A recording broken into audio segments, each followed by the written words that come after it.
സൺഡേസിലാണ് എൻ്റെ വിസ്തരിച്ചുള്ള കുളിയുടെ ദിവസം. Skin care ആയാലും ഹെയർ കെയർ ആയാലും എല്ലാ കെയറും ചെയ്യാനുള്ളൊരു ദിവസം എനിക്ക് സൺഡേ ആണ് കേട്ടോ. ബാക്കിയുള്ള ദിവസങ്ങളിലൊക്കെ കുളി എന്ന് പറയുന്നത് അധികം വിസ്തരിച്ചുള്ളൊരു കുളിയൊന്നും അല്ല, അതൊരു കാക്കക്കുളിയാണെന്ന് പറയാം. പക്ഷെ സൺഡേ ഞാൻ നന്നായിട്ട് മുടിയിൽ മസാജ് ചെയ്യും.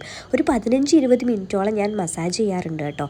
എണ്ണ വളരെ കുറച്ച് മാത്രമേ ഉപയോഗിക്കുന്നുള്ളെങ്കിലും കൈ വെച്ചിട്ട് തന്നെ നന്നായിട്ട് മസാജ് ചെയ്തിട്ട് ടൈ ചെയ്ത് വെച്ചിട്ട് ഒരു അരമണിക്കൂർ കഴിഞ്ഞതിന് ശേഷമാണ് ഞാൻ കുളിക്കാറ്. അതിപ്പോൾ രാവിലെ തന്നെ ആവണമെന്നൊന്നും ഇല്ല കേട്ടോ, ചിലപ്പോൾ അത് വൈകുന്നേരങ്ങളിൽ ആവാറുണ്ട്. ഈ ഒരൊറ്റ വിസ്തരിച്ചുള്ളൊരു കുളി കാരണം നല്ല റിഫ്രഷിങ് ഫീലാണ് കേട്ടോ. അത് എത്ര പേർക്ക് അങ്ങനെ തോന്നിയിട്ടുണ്ട് എന്ന് എനിക്കറിയില്ല. ചിലരൊക്കെ പറഞ്ഞ് ഞാൻ കേട്ടിട്ടുണ്ട് അവർക്കൊന്നും ഒന്നിനുള്ള സമയം കിട്ടാറില്ല.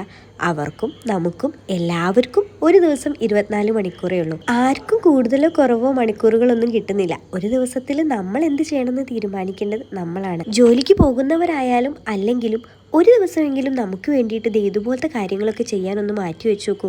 അതിൻ്റെ ആ ഒരു സാറ്റിസ്ഫാക്ഷനും റിഫ്രഷിങ് ഫീലും എന്ന് പറയുന്നത് വളരെ വലുതാണ്.